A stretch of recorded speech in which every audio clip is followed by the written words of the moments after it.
Welcome on in. Here we go. Another episode of Off the Edge with me, your host, Cam Jordan. And I'm just excited. I'm here at the Las Vegas SAC Summit. You know, myself, Maxx Crosby, Von Miller, putting on this collective of edge rushers, of pass rushers, of defensive line men. Emphasis on the men part, because I just feel like it takes a real man to get in the trenches. And here we are with hopefully the future of the trenches. My guy, Laiatu Latu. Appreciate you, man. Did I say that right? Laiatu Latu. Yeah. There's a head somewhere in there. That's perfect. I appreciate you tapping in with the cast, man. Nah, I appreciate you. I mean, shoot, I've been watching you since pretty much high school, college ball, yeah. Oh, dang. You look like you was up there, you know, Sacramento, Sacktown finest. you guys had some guys go through, Eric Armstead, the Carl Grandisons, Shaq Thompson, of course. Yeah. I played with Shaq Thompson's older brother. For real? At Cal, bro. Like, really? Yeah, Saquon Thompson. Dang, that's crazy. That's what I'm saying. So, I'm old in this thing. But I mean, so for you to go to, let's just talk about how you even get to UCLA from SAC. Yeah. How do you pass up the bay? Your brother's at Cal. We just pass up. I know. I was loving Cal too because I knew Jack Clark, their rugby coach, and he was loving me too. So I was gonna go play rugby there too. He's gonna play rugby there. Yeah, I was doing all the Cal, like they had like high school camps every summer. Right. I was going to that every summer and just like the Weebop camps, like yeah. the little kid. Yeah. Well, no, it's like high school. So like they trying to earn like tags because like you can't earn a full scholarship, but you can earn like a tag to get in. But I was just going out there because I love rugby, so I was just doing my thing. I was gonna play rugby on the side too. But I mean, Coach Peterson came in for a home visit and just changed my whole mind, changed everything about the game. Like he was coming in talking about, you know, it's not about the next 4 years, but it's about the next 40 years. And like as a high school, I was kind of like nervous going on the next steps, and like he just kind of made it comfortable for me. Yeah. Dang. Yeah. And so you went on to that soft ass blue, powder blue and gold down to UCLA. I'm saying y'all got us this past season. I mean, not the year before, but this past season. I'm not gonna lie to you, bro. I have nothing but hopes and dreams for Cal, but it's been a rough 10 years to watch. Like when I was there, it was first rounders after first rounders. For real? Yeah, I mean, think about it. It was you know, it was Javid Best, and before him, you know, whatever it was, Marshawn Lynch, and before him, like there was always a first rounder plus talent to go beyond. The second round is crazy, you know. And then after that, I think I was the last first round pick till Jared Goff, and then since Jared Goff hasn't been a first round pick. Nobody? So, you know, that tells you about the program. Yeah, that's true. We've been fighting. I mean, my brother went through a lot of things there too, a lot of negative things too. So I'm glad he up out of there. Man, you know, like it's I got hopes and dreams for Cal. But UCLA, you know, you coming out of there, you guys went from before you got there, I think they were Adidas, right? Yeah, they were. Now you guys are Jumpman. Yeah, that's pretty dope. But I'm gonna be real. Like they just buy like what's it called? They buy like off brands and then steam press the J on there. Yeah, the J. There's a lot of kids. Not that like the starters can get Jumpman. Everybody. That's true. That's true. The other kids get Jump. That's it. But so you go through UCLA, you get drafted 15th overall, and if 15th overall doesn't tell the true story, because really, you're like a lottery pick. You're the first defensive player to be taken off the board. You know, tell me how that felt in the green room, because this year. It changes every year. So, you know, you're in the green room and you're like, you think you're going to go somewhere. I wasn't even thinking about it at first, and I didn't know I was the first defensive person. Like, when I'm back there, I was sweating through my suit, nervous, like walking back and forth. But once I learned about it afterwards, I was like, damn, that's crazy. Like, I just felt like, you know, like. Him dunking. Kind of, yeah. But I didn't know how to describe those feelings. Like, it was crazy to me. Yeah. Just everything that I've been through, and to be like the first defense is kind of. Then you get the horseshoe tatted on you. Yeah, like the next morning. Big ink. Yeah. One of these days, I'm going to give me a big piece of ink too. Nah, you got to. Did it hurt? Certain parts hurt, brother. The inside be biting. I keep hearing about the inside arm and then like the rib cage hurt. This part I was sweating like, bro. Okay. I mean, but you're gonna be solid. You can get some numbing spray too. No. I'm gonna eat mine like a man, but I'll put the numbing spray on. Bro, the only thing I'm gonna do is get this legacy, bro. Like I'm gonna get the legacy tap, pops on me, and then if my son act the right way, he'll get the other side. You about to get on your thigh? Yeah. Yeah, bro. I got this like piece right here, but she did it kind of small, so I'd say go big. Like, yeah, gotta go big. Yeah, gotta. If I'm gonna have one piece to like stand on, it's gonna be the legacy. All right. So you get drafted. Tell me what's your biggest adjustment so far in the NFL? Biggest adjustment is really just getting used to the facility, like being comfortable in there, like knowing where to go and stuff like that. That's really the biggest adjustment. Other than that, on the field is great. I just get to learn more about pass rush. I mean, I'm pretty like well off when I'm in the indies and stuff like that. Like I can do the drills up to how Quiddy and them are doing it. Learning the plays, it's not crazy hard, especially when you got dudes like D-Buck and Quiddy, so all them helping out too. So I mean, I'm at a great place. Yeah, you're sort of stacked at line. Yeah, you're sort of stacked. You think about D-Buck and how he just got the extension, so he's gonna be there. Saying. Like he's gonna be there, and it's probably as top as they come in terms of interior D linemen. Yeah. Then of course Quiddy, you, and now you're already formidable, and then they already got 2 other defensive ends. You're like, I'm saying the run game gonna go crazy with Raekwon Davis and Grover Stewart, bruh. I know we're gonna be crazy. It looked good on paper, and then the season takes off, and I've had seasons where you look phenomenal on paper. You're like, we about to kill them, and then you end up like, what happened? Or you would be like, we be all right, and have a stellar season. So I mean, it's usually always the same thing that like is why y'all can't like win, even though you think you got a team. Yeah, it's always the same. Thing. It's little like you could have an excellent team, excellent players at each position, but it's about like how are you gelling as a defense, how are you gelling as a team, what's your locker room right? It's literally a game of inches for that reason. So you're gonna have those times where it's like, bro, we're always so close. There was one season where we lost like 6 or 7 games, but they were all by like 1 score or less. Yeah. It was all like, we lost by 4, we lost by 3. So those inches, that cleanup is the difference can be like, I didn't, I rushed high and my other defensive rushed high. So quarterback escaped a couple times, led to some leaky yardage, led to whatever it was. Or it's whatever it is. It's always, you can always turn on the film and be like, point out 2 or 3 things like, bro, if we were just tightened up on here. Yeah. And so even like you look at it on some of the best seasons where you go 13-3 or whatever it is, you're like, we're winning these games by this like a slim margin, but we're winning them. Yeah. And it's because like, bro, I know exactly where my D-line is, or I can see the sync that's happening on offense. Like I see all these routes being ran in practice hitting, so they hitting in the games. Yeah. And so you're practicing these habits and killing it at practice, so it just transfers over to the game. Yeah. So I mean, the advice for you early is just create your best habits in practice, so you're true to your motor. Yeah. No, that's one thing that I've been noticing too, because everybody bringing it every day. Man, hey, lunch pail, going to work, because that's your craft. This is your craft. Like it's one thing to like it, one thing to love it. It's another thing to earn it. Mm-hmm. Everybody can say, "Oh, I love this," but do you really? Are you putting in the work? Are you showing up at 6, 7 o'clock in the morning to get your workout in before the works, or are you getting your prehab in? Which prehab now is all world, because when I first got to league, you were like damned if you hit the rehab room. Yeah. Like you like, oh, you hurt? No, bro, I'm just trying to get my mobilities. Now it's like, are you not in the rehab room? Yeah. Are you not stretching? Are you not in Pilates? No, bro, I'm not in Pilates. I'm not a yogi. Kiss my whole day. I mean, but I mean, so now you're here in Las Vegas at the SAC Summit. Just tell me what you're looking forward to. I'm really just looking forward to what all the vets got to say, and just little things I can pick up on to improve my game, especially in like that power mode and how to work off your power to finesse, or just really how to work off that power, whether it's a counter after or edge move after, but really just trying to like hopefully I can like get a better understanding of that like while I'm here too. Yeah, create these Tekken combos. Yeah, it's all about more moves. Yeah, you look at the the pass rushers. You got T.J. Watt, hit you that rip and then that tuck. I've been I've been repping that hella because OTAs they really used to my Euro, so they've been riding it out. And then come training camp, I'm gonna show OTAs is fluff and buff.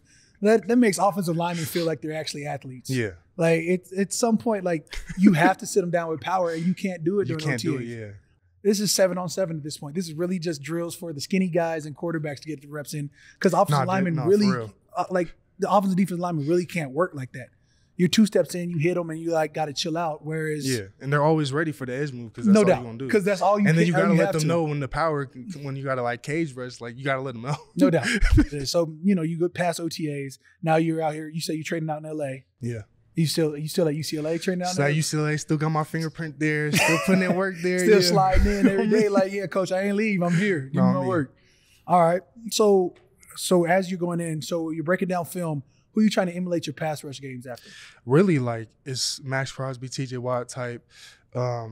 Creating havoc at the yeah, mind. really just creating havoc, getting off that rock, playing with like that relentless effort. That's why I like Maxx Crosby a lot too, is because like he played like it's his last snap like pretty much every time. Right. And so I mean, when he working one move to another, that's how I'm trying to be. Like I'm trying to be nonstop working the move, nonstop getting to the QB, and you know I'm really just trying to like incorporate that in my game. Right. I mean, you what 6'6"?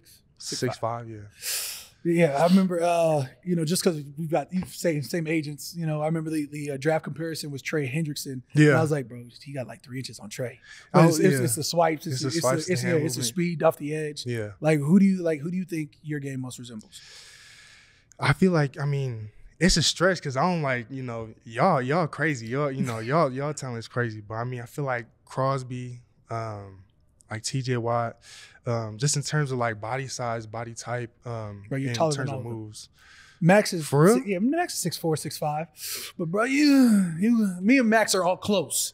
You got me by like 1.5 inches, bro. Like, I swear I'm 6'4". But I mean, bro, just your passion from when I first met you at the draft till now, you just seem like you genuinely love the game. Yeah. And that, like, I can feel that. You know, like, what is it about you not taking the game for granted, you going through your injuries, whatever it is, to get you here? What makes you love the game, or whatever it is at this point? At first, it was that brotherhood, and that's still a thing for me. Like that brotherhood, that camaraderie in the locker room and all that. Like I live for that. But when that was like taken away, and I had to really be on my own, I had to like, you know, because I was treating football like it's my job already. So once that was taken away, I really from the neck injury. Yeah. Okay. Yeah, and so like before the neck injury, I treated football like a job already. This is what I wanted to do. And once it was like taken away, it's kind of like, damn, like, you know, it's not like what do I do now? It's just, you know, what, you know, do I want to continue like working like I want to, you know, gain, you know, this back and like look for clearance? And I really told myself, like, if it's not football, it's nothing. And I really just worked every day. Like there was a game that weekend, I was working like, you know, I was going to get that clearance. Right. So I was in the locker room. I was in the meeting rooms at times, you know, watching stuff. But really, like, I was talking to my coach back at UW, Coach Malloy. Like, he was like the one person really that was like, you know, pushing me to keep training, keep doing what I can to get on the field, because I knew my body, I knew, you know, what I could keep doing. I went to go do rugby 2 months after my surgery. And hey, fam, you say you was trying to get back to football, and you out here popping lids with no lid. But that's what I'm saying. I'm going back to like some of my roots because it helped me like push through. So like the conditioning, I got to stay on top of my conditioning. But then it was like a test to myself because there's grown men running out there, and you know I wanted to test like myself whether I could tackle and I could run with them. And I went out there, I was doing that, popping these old men. So I mean, you know, that just gave me more confidence to be like, you know, I can still do this football thing. Okay. And so that just really carried me on and found the clearance like a couple months later. Shout out to rugby. Never didn't see that one coming, but all right, no doubt. Give you that love back to the game. Yeah. Oh man. I mean, you got brothers that play football as well. Yeah, my little brother over at Washington, Kalecki. Oh, that's where he went to? Yeah. Oh, lost a good one. Okay. I know, bro. He a hard worker too, and yeah, it's tough. It's tough how it happened. All right, so you dub now. Yeah. Okay. Still, I was gonna say stayed in the pack. How you feel about the pack not being the pack anymore? I don't like it because like I feel like that's the best conference by far, just because it's always unpredictable. Man, you have no idea. Like, it's so much inner turmoil. Like, we could be so good, except we're so destructive towards each other. That's what I'm saying. And I don't even really I don't watch football like that unless it's like film. Right. But like Pac-12 made me want to watch because like it was just like you never knew what was gonna happen. Like Arizona ended Oregon up being that year, one year, Arizona take off. Yeah. And Oregon State just took UCLA off. be cool, and then I know. Now sad. I don't even know where these schools ended up. Like, that's what I'm saying. Where the pack at? Like Oregon State and Washington State are like in their own little thing with Mountain West teams, I think. Huh. So they gonna run that. Cal Stanford has joined the ACC, which a West Coast team now plays predominantly East Coast teams. How does that even work? The flight's gonna be all messed up. And your up. school started this shit. UCLA, USC went over to the Big 12, Big 10. That's true. We did start it. I don't know why though. The Big 10 don't even know how many schools is in the Big 10. That's just misleading. There's 14 schools in the Big 10. There's 13 schools in the Big 12. The Pac made the most sense. It was a Pac 8. We expanded to Pac 10, Pac 10 to Pac 12. You keep up with how many schools you have. Big 10 over there, like the SEC, they don't know what they want to do. Can't read. Just clearly, I'm upset about that. Nah, me All too. right. So, what do you do in your free time when you're not training, when you're not getting ready? Shoot, I'm like an outdoors person, so like I'll be outside with us. I don't hunt. I want to get into hunting though. No one's ever taken me though. But I come down to get Louisiana, bro. You know Louisiana? what I'm saying? You come down to Louisiana. There's nothing you can't hunt down there. And I'm gonna leave that alone. But yeah, bro. So outdoors, like you talking about like BMXing, biking, what we on? Just really going to the beaches, like looking at, kind of scenery, whatever, but listening to music. I don't surf, nah. You said going to the beach. I'm just throwing, okay. I'm like a chill guy. Like I'm a boring type of guy. Like I'll just go outside, be by myself, listen to music. Okay. Be on that, and then football's all my life, so. Hey, I feel it. Keep the main thing the main thing. Absolutely, bro. You going from 13 games in college. It was 14 games now. Yeah. To now you enter in a 17-week situation. Yeah, I heard about that. Yeah. With 3 preseason games. So really, for you, your first year, you eating 20 games. Yeah, that's why people was asking me like, you trying to go anywhere like this off season? I'm really like. Nah, like actually, I got this football season coming up. Relax. Let me just lock in, like especially as my first year. Like, let me just lock in real quick. Absolutely. All right. So, what you looking forward to your first year? Do you have goals set down? I'm gonna tell you this. Like when I got drafted, I literally sat down. I was like, all right, this is how I'm gonna win. Like I'm gonna have 8 sacks. I put up these goals that meant nothing because I didn't have the road to get to the goal. Yeah. Right. I was like, I'm gonna have 8 sacks. I'm gonna have 50 tackles and like 10 TFLs. And that didn't set up any of that because I'm like, that's what I want. But I didn't tell myself how I was going to get there. I see. So do you have goals in mind? And I really only have one, is rookie defensive player of the year. Oh. And I haven't set up like structurally what I want to do, but like I just take it as like every moment I can, I'm trying to put, whether it's film, whether it's on the field stuff, where I'm going through like, walking through steps, doing pasture stuff like that, whether I'm doing any type of thing dedicated to football with my time off, I feel like that's just going to help me lead me to, being able to achieve that. So it's really just taking any time like I have like free. Yeah. And like being smart about it too, like, taking my recovery time, whatever. But anytime that I have, I really dedicate it to football. Love it. All while listening to music. All right. I can listen to music and watch film. That's what I'm saying. That leads up to it. But like, so game day in college now, you pros, what are you listening to?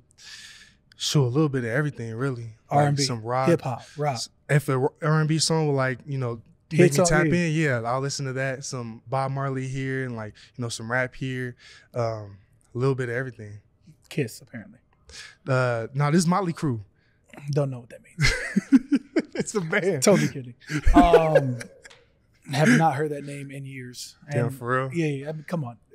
I assume that's rock. Is that rock? Yeah. Okay. I love all type of music. We let the playlist play, and like if it pops up, there's no music I won't listen to, except possibly bluegrass. Let me not say that out loud because like bluegrass is just too country for me. Really? Yeah. But like, I love all music. Country, I love. I finally can get behind country, and it took Louisiana to do it for me. Really? Yeah. Come on. Why not? Because I'm coming from the West Coast, and like, I went from high school for me. I was big 4X tall tees, hyphy movement, strong out there. You know what I'm saying? I was like, as soon as I get to college, I got my 8 slug. I'm like, I need that bottom gold grill. Like I needed I'm already it. Knowing. You know what I'm saying? So like, country music was the furthest thing away from where I was going on. Yeah. I think Soulja Boy might have been hitting his stride. No, facts. I mean, so it's like, I grew up listening to Mac Dre and stuff like that too, but my mom listened to any type of music, like country, rap, like R&B. So she was just listening to anything that sounded good. I think that's what, Yeah, Temptations. I had old black Christian mom. You know what I'm saying? I'm in the car listening to nothing but R&B. All the old school joints. The Pops is gonna bring in the disco vibe, like the Afro disco, Afro punk vibes. Earth, Wind and Fire. My mom was bringing that's all what I'm that saying. in. Hitting it heavy. Gap Band, she loved. In there. That did not bring me to Motley Crue. Really? No, that's a whole. You watched the movie? The movie's pretty good. Stop it. Come on, bro. I'm not big on movies though. Like there's a time and place for everything, and for some reason, the last couple of years, I've been so far away from. Sure, me too. I haven't been watching a lot either, but I watched it back when I was at UW. Okay. And I thought it was a good movie, and it's on my shirt. We were talking about it. So. Yeah, I'm not gonna get there. But I love that for you. Okay. I want to make this quick. I just appreciate you stopping on the pod, bro. Yeah, I appreciate you. I wish you nothing but the highest form of success. You deserve everything that's coming your way, and you clearly have earned the right to be in this league. So this first year, I'm going to say don't put heavy expectations on you, but have the mindset that you already have is you got to earn it each and every day. Yeah. So appreciate you stopping on the pod. Yes, sir. You know, Off the Edge with your host, Cam Jordan. Laiatu Latu up in this thing. If you want to say it right, correct me. Nah, you got it. Laiatu Latu. Yes, sir. Okay, yeah. I was like, correct. I'm sure there's a middle name in there that I'm not even going to try and go after. There is. But appreciate you, my guy. No, I appreciate you, bro. Yes, sir. Yes, sir.